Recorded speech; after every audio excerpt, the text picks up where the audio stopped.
Hello everyone. सो आज हम class 11th का बायोलॉजी का जो चैप्टर 3 है पादप जगत उसको कवर करने वाले हैं। तो देखो किस तरीके से हम आज पढ़ाते हैं। तो सबसे पहले प्लांट को या पादप को दो भागों में बांटा गया है, क्रिप्टोगैमी एंड फेनेरोगैमी। अब क्रिप्टोगैमी ऐसे को कहते हैं जिसमें पुष्प एवं बीज नहीं पाए जाते, और फेनेरोगैमी ऐसे प्लांट को कहते हैं जिसमें पुष्प और बीज होते हैं। तो देखो क्रिप्टोगैमी इसको 3 भागों में बांटा गया है, शैवाल, bryophyta, pteridophyta. Thallophyta, bryophyta, pteridophyta. Thallophyta में शैवाल आते हैं, तो इसी वजह से शैवाली का समूह है और इसीलिए इसको थैलिडोफाइटा कहते भी हैं। और देन दूसरा बायोफाइटा, तीसरा टेरिडोफाइटा। इसमें जो थैलिडोफाइटा होते हैं वास्तविक जड़, तना एवं पत्ती नहीं पाई जाती। ठीक है। अब देखो इधर जो है फेनेरोगामी जिसमें पुष्प व बीज उपस्थित होते हैं, इसको 2 भागों में बांटा गया है। सबसे भाग में रहा है जिम्नोस्पर्मी, और जिसे हम क्या कहते हैं अनावृत बीजी भी कहते हैं, अनावृत बीजी भी कहते हैं, और एंजियोस्पर्मी यानी कि आवृत बीजी कहते हैं। ठीक है। देखो इसको इसमें जो होते हैं नग्न बीजी पाए जाते हैं, फल नहीं बनता है। ठीक। और जो नग्न बीजी यानी बीज में जो आवरण है वो नहीं पाया जाता है। और आवर्त बीजी में क्या होता है, आवर्त बीजी को हम सबसे पहले फल के अंदर पाया जाता है आवर्त बीजी, और इसके जो होते हैं वो 2 प्रकार होते हैं, एक बीज पत्र बीजी और एक द्विबीज पत्री। ठीक है। तो एक बीजपत्री मतलब होता है जिसमें एक बीज पत्र पाया जाए, और द्विबीजपत्री मतलब जिसमें 2 बीज पत्र पाया जाए। ठीक है। तो देखो यहाँ से गेहूं, धान, मक्का हमारा एक बीज पत्र में पाया जाता है, और द्विबीजपत्री मतलब 2 बीज पत्र पाए जाते हैं। तो चना, मटर, जैसे कि आप लोग जानते हैं कि जो हमारा गेहूं का जो संरचना उसमें एक ही आवरण पाया जाता है। एक आवरण पाए जाने की वजह से हम इसको एक बीज पत्री में रखते हैं। ठीक है। और 2 बीज आवरण पाए जाने की वजह से हम इसको 2 बीज पत्री में रखते हैं। तो यही एक बीज पत्री और 2 बीज पत्री की है संरचना। तो सबसे पहला ग्रुप हमारा थैलोफाइटा था जिसमें शैवाल आ रहा था। तो शैवालों का अध्ययन करते हैं क्योंकि सबसे ज़्यादा जरूरी जो है वो पादप जगत पे शैवाल को ही ज़्यादातर वैल्यू दी जाती है। यानी कि सभी आवर्त बीजी, अनावर्त बीजी सारी चीज़ें बहुत इंपॉर्टेंट है, बहुत डीपली पढ़ना पड़ेगा। तो सबसे पहले हम शैवाल को कवर करते हैं। देखो शैवाल के अध्ययन को फाइकोलॉजी कहलाता है। देखो MOP MOP आइमगर को भारतीय शैवाल का विज्ञान यानी कि इंडियन फाइलोजी के जनक कहलाते हैं। कौन कहलाते हैं? MOP आइमगर। ठीक है, आइमगर। ठीक है। तो देखो सामान्य शैवाल के जो लक्षण होते हैं वो क्या होते हैं, तो इनका आवास कहाँ है, तो ये जलीय होते हैं, ताजे जल, समुद्री जल तथा नम स्थान, गीले पत्थर, लकड़ी पर पाए जाते हैं, तथा कवक के साथ लाके सहजीवन में जाते हैं। जैसे कवक हो जाता है, कवक और जो होता है वो शैवाल, कवक और शैवाल मिलकर जो होते हैं वो सहजीवन का कार्य करते हैं। ठीक है। साथ साथ अपना जो है जीवन व्यतीत करते हैं। तो कवक में जो है शैवाल में वास्तविक जड़, तना, पत्ती नहीं पाई जाती है, मतलब पाई जाती है लेकिन वास्तविक नहीं पाई जाती है, और इस कवक में नहीं पाई जाती है तो वो इसको जो है खनिज, लवण, इसमें जड़ पाई जाती है तो खनिज, लवण आदि चीज़ें इसको देता है, तो ये इसको भोजन बना के इसको देता है। तो इस तरीके से ये दोनों सहजीवन के रूप में कार्य करते हैं। देखो ये जलीय होते हैं, ताजे जल, समुद्री जल तथा नम स्थानों, गीले पत्थर लकड़ी पर पाए जाते हैं, कवक के साथ सहजीवन के रूप में। अब इनकी शारीरिक संरचना कैसी होती है, तो ये सरलतम पादप तथा सुकाय, वास्तविक जड़, तना तथा पत्ती मैंने जैसे बताया कि नहीं पाया जाता है। शरीर की रचना होती है वो अगुणित होती है, युग्मोत्कोटभित होती है। ये एक कोशिकीय कसाब युक्त कसाब ऐसा पाया जाता है। कसाब जो है गति में जो है उपयोगी होती है। कसाब के द्वारा कोई भी जो, जैसे हमारे शरीर में पैर पाया जाता है वैसे ही जो है इस कसाब पाया जाता है। जीवाणुओं तथा शैवालों के बीच में भी कसाब पाया जाता है जिसकी वजह से ये गति करते हैं। अब कौन से में कसाब पाया जाता है, तो क्लेमाइडोमोनास में पाया जाता है। और अकसाब की जिसमें कसाब नहीं पाया जाता है वो है कोलेरा। ठीक है। तो एक कोशिकी के अंदर कसाब युक्त आते हैं जिसमें कसाब जो पाया जाता है उसको कसाब युक्त कहते हैं, जिसमें कसाब नहीं पाया जाता उसको अकसाब की कहते हैं। कसाब युक्त का उदाहरण हमारा क्लेमाइडोमोनास है, अकसाब का उदाहरण हमारा क्लोरेला है। ठीक है। देखो फिर बहुकोशिकी आते हैं। बहुकोशिकी में क्या है, कॉलोनी में पाया जाता है। ठीक है। और फिर तंतु में भी होता है। तो देखो कॉलोनी का उदाहरण हमारा है वॉलवॉक्स, और जो तंतुमय का एग्जाम्पल हमारा यूलोथिक्स है, ठीक है, यूलोथिक्स। फिर स्पाइरोगायरा भी है। तथा बहुत विशाल रचना वाले कैल्प की रचना है वो बहुत ज्यादा विशाल होती है, ये कम से कम 100 मीटर तक भी लंबे हो सकते हैं। तो देखो ये शारीरिक संरचना, इसमें पोषण जो होते हैं वो स्वपोषी, प्रकाश संश्लेषी और क्लोरोफिल युक्त। क्लोरोफिल किसी में पाया जाता है तो वो जो है स्वपोषी पोषण करता है, और स्वपोषी पोषण प्रकाश संश्लेषण द्वारा होता है। तो ये है शैवाल की पोषण की विधि। ये हमने देखा शारीरिक संरचना, ये इसका स्थान या लक्षण। अब देखो इसमें जनन, ये निम्न प्रकार के होते हैं। देखो कायिक जनन, अलैंगिक जनन, लैंगिक जनन, ये तीनों प्रकार के जनन होते हैं। तो इस विधि में शरीर छोटे छोटे भागों में टूट जाता है तथा हर एक भाग से नया पादप विकसित हो जाता है। तो जैसे मान के चलो कि ये हमारा शरीर हो गया कैल्प या किसी भी शैवाल का, तो ये जो है इस तरीके से छोटे छोटे भागों में टूट जाएगा। छोटे छोटे भागों में टूट करके क्या हो जाएगा, नए शैवाल का जन्म हो जाएगा। तो ऐसे जनन को हम क्या कहते हैं, कायिक जनन कहते हैं, ठीक है, कायिक जनन कहते हैं। अब देखो अलैंगिक जनन, यह जनन मुख्यतः जूस्पोर द्वारा होता है। जूस्पर जूस्पोरियम में बदल जाता है। जूस्पर प्राय चल होते हैं। जूस्पोर बीजाणु होते हैं जो प्राय चल होते हैं। तो ये क्या हो जाता है, जूस्पोर जो होता है वो जूस्पोरियम में बदल जाता है, जिससे जो है नए शैवाल का जन्म हो जाता है। देन हमारा लैंगिक जनन है, तो नर युवक तथा मादा युवक का संलयन जब फर्टिलाइजेशन होता है तो वहाँ पे हमारे लैंगिक जनन बनता है। तो जिसमें द्विगुणित यानी 2n युग्मनस बनता है। तो युग्मकों की आकृति एवं आकार के आधार पर ये 3 प्रकार के होते हैं। तो लैंगिक जनन के जो है 3 प्रकार होते हैं। इसमें लैंगिक जनन होता है, कायिक जनन में ऐसे जनन होता है कि जो शरीर में छोटे छोटे भागों में टूट जाता है, और अलैंगिक जनन में जूस्पोरियम में बदल जाता है। और जो लैंगिक जनन है इसमें नर युग्मक तथा मादा युग्मक का संलयन होता है, जिससे 2n युग्मनज बनता है। युग्मकों की आकृति और आधार के आधार पर ये 3 प्रकार के होते हैं। अब देखो कौन से। पहला हमारा होता है समयुग्मकी, ठीक है, आइसोगेमस। तो नर तथा मादा युग्मक का आकार आकृति जब समान होता है, मान लो कि ये हमारा नर है और मान लो कि हमारी मादा है, तो जब इन दोनों का जो है जब इन दोनों का आकृति जो होता है वो समान हो जाता है, तो इसे हम क्या कहते हैं, समयुग्मकी कहते हैं। देखो नर तथा मादा युग्मक का आकार आकृति समान होता है, तो वहाँ पे समयुग्मकी होता है, ठीक है। तो समयुग्मकी का जो उदाहरण होता है वो हमारा स्पाइरोगायरा और यूलोथिक्स, ठीक है, स्पाइरोगायरा यूलोथिक्स होता है। देखो इस दोनों में आप अच्छे तरीके से देखो तो दोनों जो है समान आकृति के हैं, और ये भी देखो ये भी दोनों समान आकृति के हैं, दोनों नर और मादा। तो इसे समयुग्मकी कहते हैं। स्पाइरोगायरा यूलोथिक्स में ऐसा होता है। अब देखो हमारा असमयुग्मकी, नर तथा मादा युग्मक का आकार आकृति समान, मान लो जैसे यूडोरीना में होता है ऐसा, ठीक है। मान लो कि जो नर युग्मक है वो इस तरीके से है और छोटा है, और जो मादा युग्मक की संरचना है जो वो अलग प्रकार की है। तो ऐसे से युग्मक बनता है जब यहाँ पे देखो नर की संरचना कुछ इस प्रकार से है और मादा की संरचना कुछ इस प्रकार से होता है। तो ऐसा जब युग्मक आपस में संलयन करता है, जो दोनों के युग्मक असमान होते हैं एक दूसरे से, तो ऐसे युग्मक को हम असम युग्मकी कहते हैं। और ये उदाहरण है यूडोरीना का। और जो हमारा तीसरा है ऊगैमस, इसमें जो होता है देखो नर एकदम आकृति छोटी होती है और वो चल होता है, और जो मादा की आकृति जो होती है वो बड़ी होती है, और बड़ी कोई भी चीज भारी है तो वो जल्दी चल नहीं पाएगा, तो ये अचल होता है।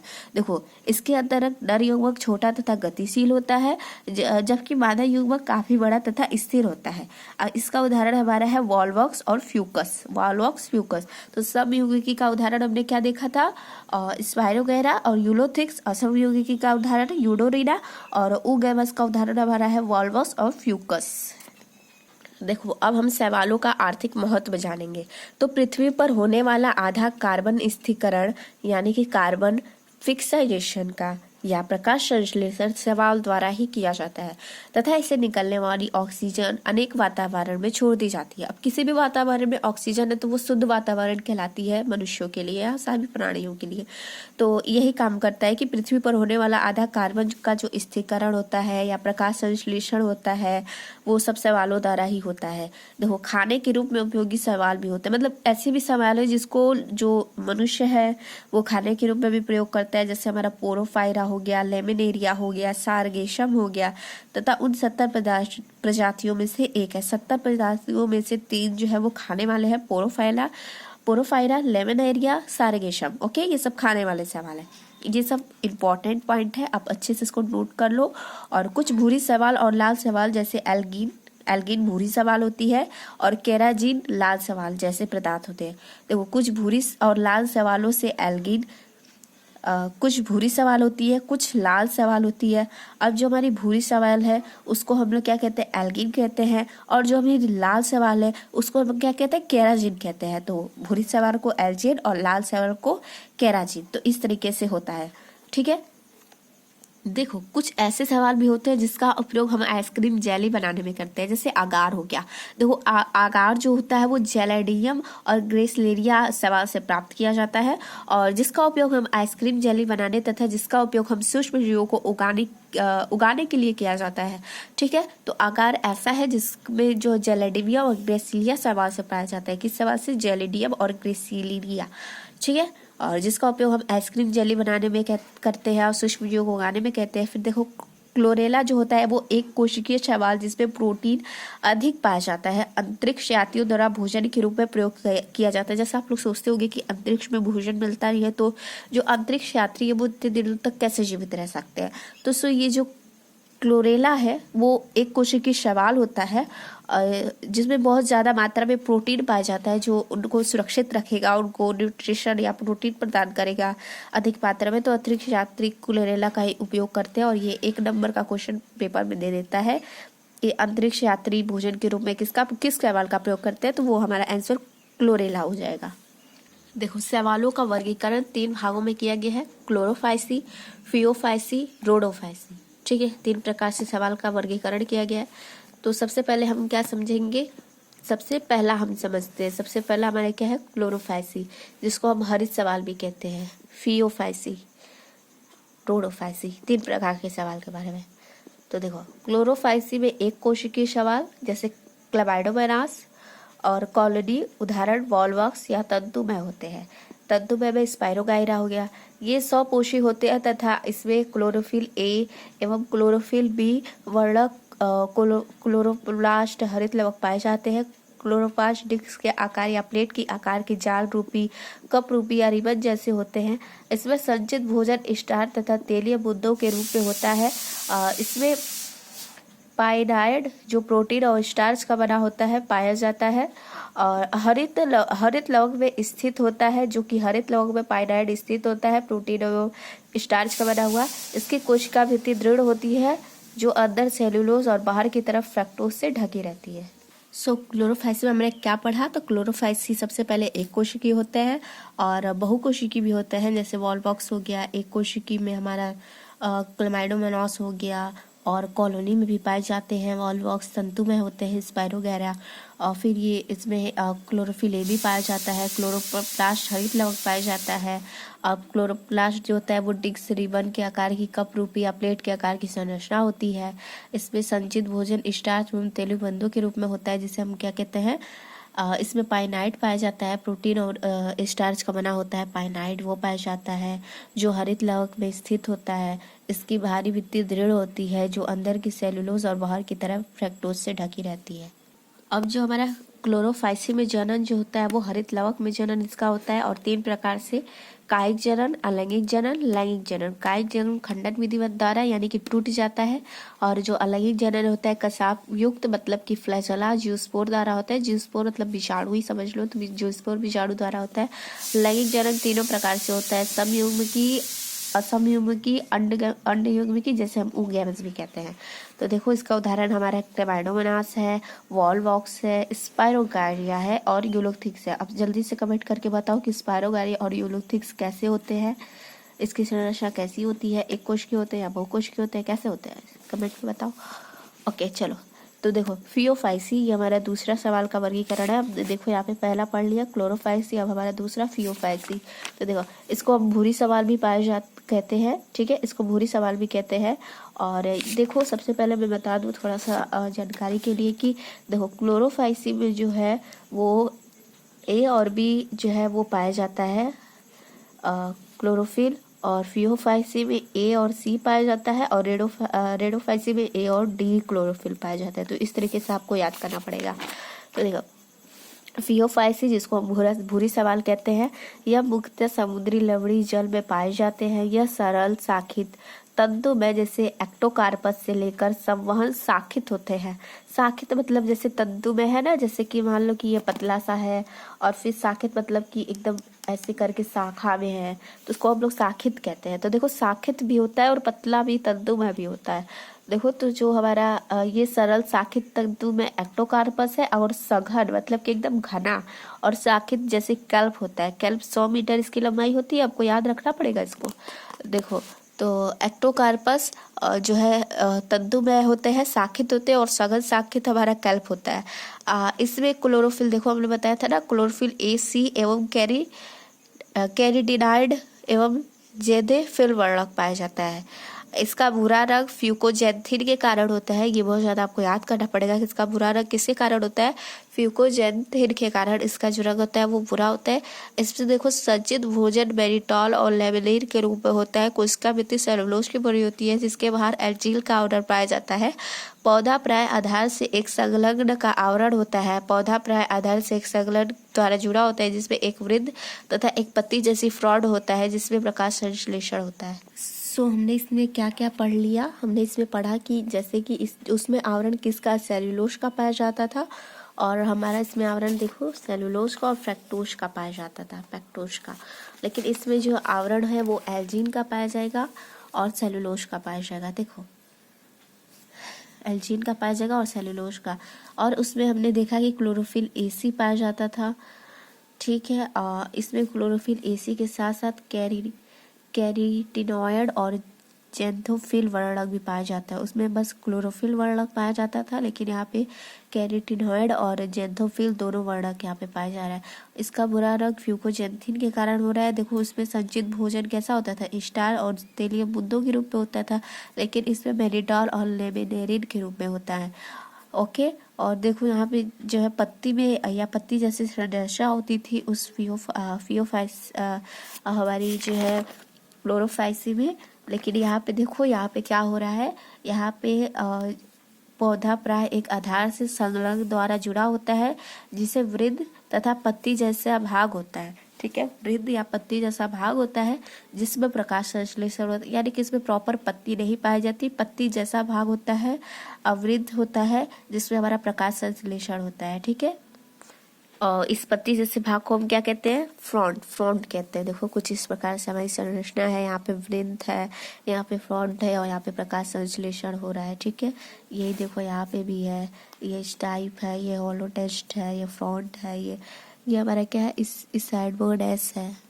ये देखो, ये फ्यूकस की संरचना है और ये लेमिनेरिया की संरचना है। अब देखो, फियोफाइसी में जनन किस प्रकार से होता है। तो देखो, फियोफाइसी में जो जनन होता है वो खंडन विधि द्वारा, कायिक जनन खंडन विधि द्वारा होता है। अलैंगिक जनन कैसे होता है, अधिकांश द्विकशाभ युक्त जीवस्पोर द्वारा होता है, तथा कशाभ असमान एक छोटा और एक बड़ा होता है। यानी कि द्विकशाभ युक्त होता है, जीवस्पोर द्वारा होता है, और जिसमें कशाभ छोटा और बड़ा दोनों होता है। और लैंगिक जनन देखो, लैंगिक जनन समयुगी, विषमयुगी तथा उगमस द्वारा होता है। और इसका उदाहरण एक्टोकार्पस, डिक्टियोटो, लेमिनेरिया, सार्गेसम और फ्यूकस।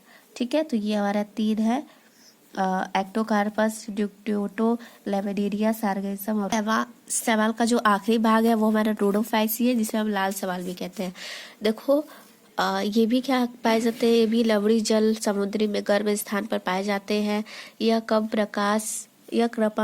प्रकाश वाले गहरे जल तथा उपयुक्त प्रकाश वाले ऊपरी जल दोनों जगहों पर पाए जाते हैं। इनमें क्लोरोफिल ए तथा बी तथा आर फाइकोफाइसी इरेथीन वर्णक पाए जाते हैं। इसमें कैसा, फाइको इरेथीन वर्णक पाया जाता है। संचित भोजन फ्लैटेनिन स्टार्च के रूप में होता है। कोशिका भित्ति सेल्यूलोज, पैक्टिन या पॉलीसल्फेट एक्स्टर की बनी होती है। तो इसमें हमने क्या पाया कि ये लवणी जल समुद्री जल में पाए जाते हैं, और ये जो है गहरे जल और ऊपरी जल दोनों में पाए जाते हैं। और इसकी कोशिका भित्ति जो होती है वो इसकी कोशिका भित्ति में जो है एक चीज़ से बनी होती है, जिसे हम क्या कहते हैं, सेलुलोज पैक्टिन पॉलीसल्फेट एस्टर की बनी होती है इसकी कोशिका भित्ति। इसमें क्लोरोफिल ए और डी पाया जाता है और फिर इसमें फीको इरेथीन वर्णक पाया जाता है। संचित भोजन जो है फ्लोरिडीन स्टार्च के रूप में होता है। एक बार और बता देती हूँ कि ये लवणीय जल में तथा गहरे जल ऊपरी जल दोनों में पाए जाते हैं। इसमें क्लोरोफिल ए तथा डी पाया जाता है। ये कैसे होते हैं, इसमें जो वर्णक पाया जाता है फ्यूको एरेथिन वर्णक पाया जाता है, क्लोरोफिल ए डी पाया जाता है। इसका जो होता है वो स्टार्च जो होता है वो हमारा स्टार्च कैसा होता है, फ्लोरिडीन स्टार्च के रूप में संचित होता है। इसकी कोशिका भित्ति पैक्टिन की सेलुलोज की तथा पोलियो एक्स्टर की बनी होती है, पॉलीसल्फेट एक्स्टर की बनी होती है। इसमें जो जनन है वो देखो कायिक जनन होता है जो कि खंडन विधि द्वारा होता है। हमारा जो होता है वो लैंगिक जनन अचल बीजाणुओं द्वारा होता है। लैंगिक जनन जो है वो गैमेट्स द्वारा होता है, अचल युग्मकों द्वारा। इसका उदाहरण हमारा पाइलोसाइफोडिया, पोरोफायरा, गैल्सेलेरिया, चैलेडियम इसके उदाहरण है। देखो इसके उदाहरण और चाहे वो हमारे इसके उदाहरण, सबके उदाहरण को हमको अच्छे तरीके से याद करना है। सो आज की क्लास में हम इतना ही करते हैं क्योंकि ये जो लेक्चर है वो बहुत ज़्यादा बड़ा हो चुका है। सो आगे का लेक्चर देखने के लिए हमारे चैनल को सब्सक्राइब करें। अच्छे अच्छे नोट्स चाहिए तो कमेंट करें। Thank you, bye bye.